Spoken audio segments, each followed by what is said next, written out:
1/4 cup of ice chopped.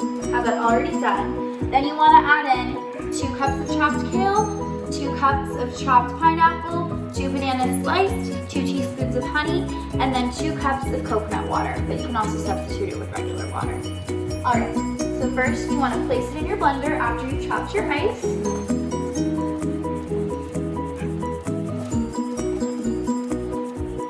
Then you want to add in your chopped pineapple.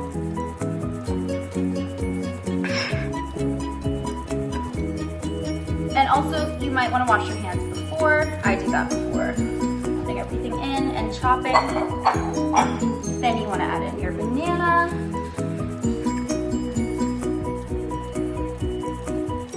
And then honey can be hard to pour in, especially because it's sticky.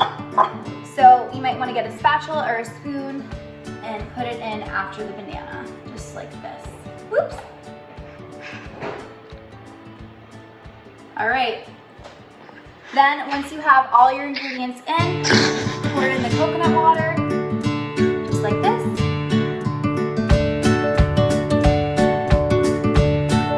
Perfect.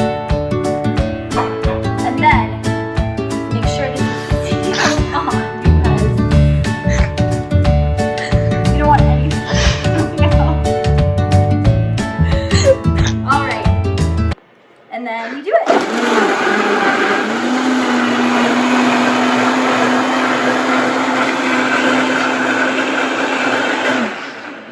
Once you poured it into a glass, you can take a sip. It's delicious and nutritious. Right, Blue? Say bye.